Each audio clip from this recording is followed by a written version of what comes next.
video is going to be for the women who are in abusive relationships. I've been there myself and watched my mom go through them. I know what I'm saying. I know that things I'm saying are true from firsthand experience. I have been wanting to do this video for a little while, not very long, but for a little while. I just want to ask those women that are in abusive relationships, what about your life do you not value? Do you value yourself?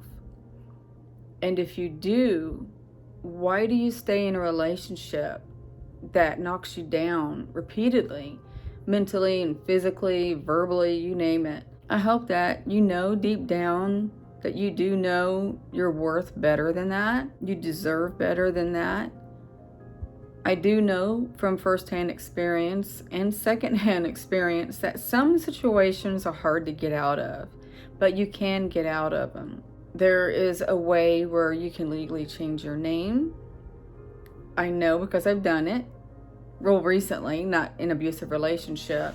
For the men who want to search you out by your name and find you, that would be a good alternative, is to change your name. Also, getting the police involved. I know for a fact that when you call the police and say, hey, I'm in an abusive relationship, I need to leave, can I have an officer at my premises for a short while I gather my things and get out?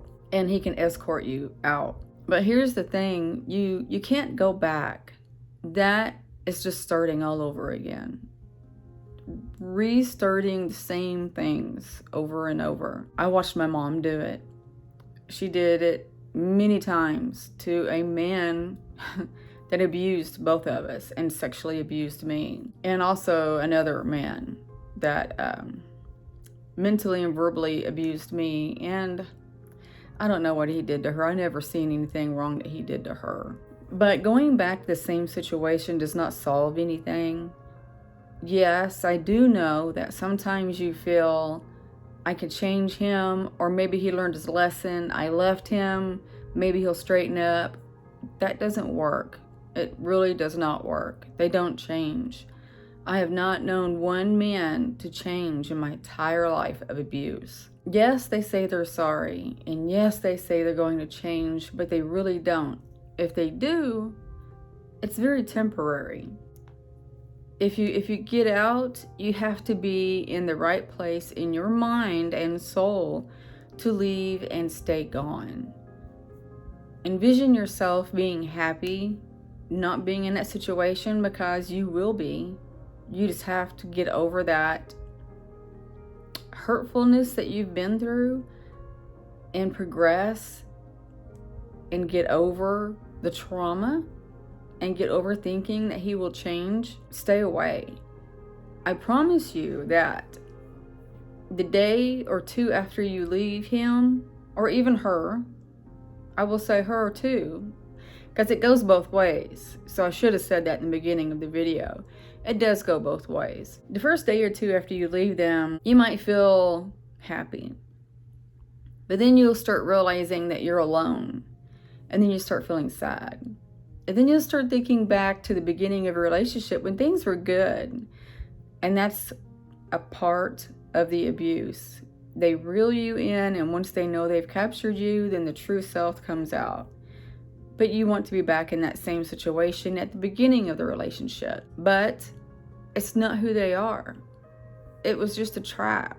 I've even went back personally to abusive relationships. They were good in the beginning once I went back, but once again, when they knew I was there to stay, the abuse started again. Now, I didn't stay in all of these abusive relationships. In the beginning, I think I went back to a guy broke my nose and just punched the crap out of my face.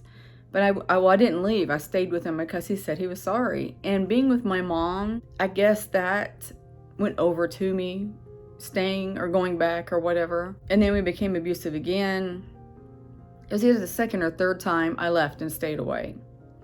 But I didn't want to go back. I did think about the good times we had, and I did miss those. But I'm here to say, You will have better times and better men and women come into your life in the future. A couple of other men I was with abused me and I left immediately. Didn't go back. Especially, I have to say, well, I swore I would never put my kids through what my mother put me through. And I didn't.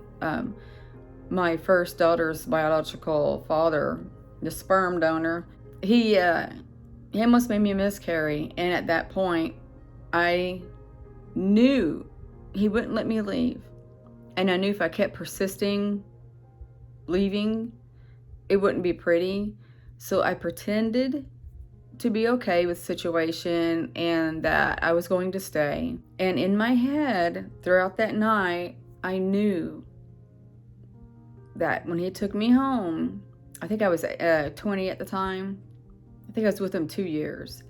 But anyway, he always took me home every night because I didn't live with him. I mean, every morning. And I replayed it in my head that in the morning I was going to get up, I was going to be nice to him, I was going to pretend that nothing happened. But in my head, I knew that once he dropped me off, I wasn't going to go back to him. So that afternoon or evening, I can't remember what, I discussed with my mom what happened and that I wasn't going back. And she said she'd go out there and tell him. So when he pulled up, she goes out there and says she's not going back with you. Of course, he got very angry.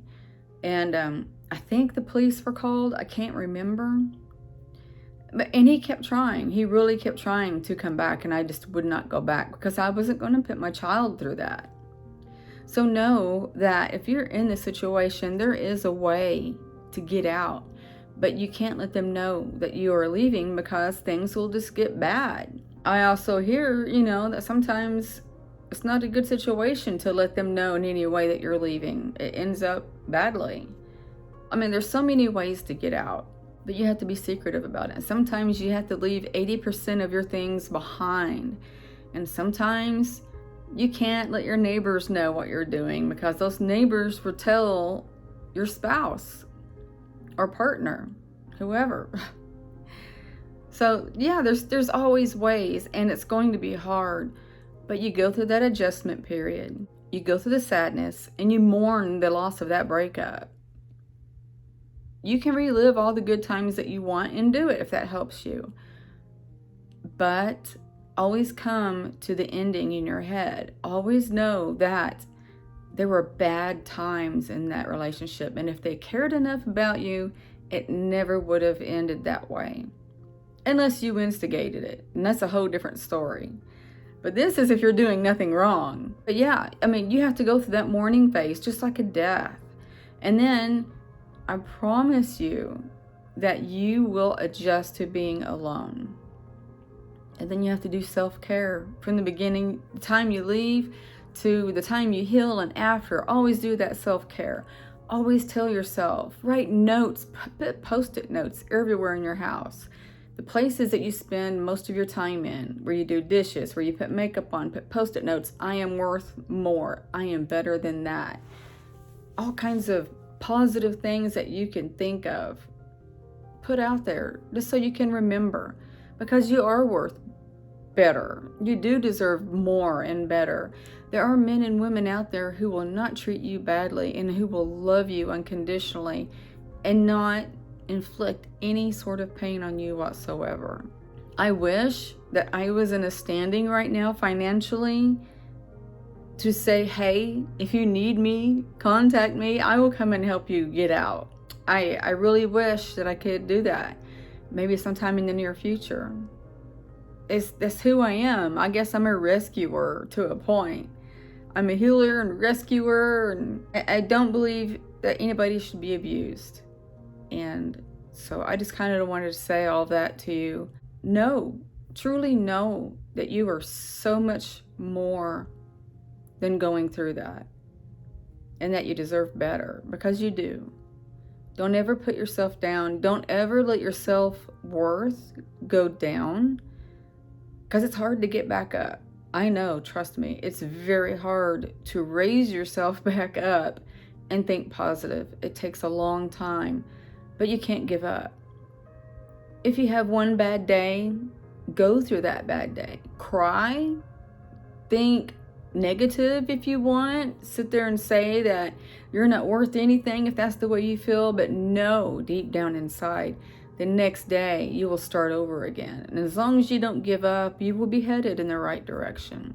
You have to tell yourself every day after something like that you are worthy and you deserve better, and that you are divine, and I love you. On that note, I hope I covered everything in that, because I was going off of my own experience, and it's hard, it's difficult. So, but I do love you guys, and you have my emails if you need me at any time. You know how to contact me. And I'm going to end this now. Like and subscribe, hit the notification bell, and I hope you notice that I'm trying to do videos more often. They're more every other day, but at least I'm trying. They're not weeks apart from another. Bear with me. Hopefully this summer I can go in different areas, meaning outside, and do more videos of God knows what. But I'm working on it. Hopefully I'll get a life before long and can do things. That flamingo right there keeps me thinking that it's a being peeking in. It's creeping me out. I'm going to end this video, and I'm sending you all love, light, and peace. Bye.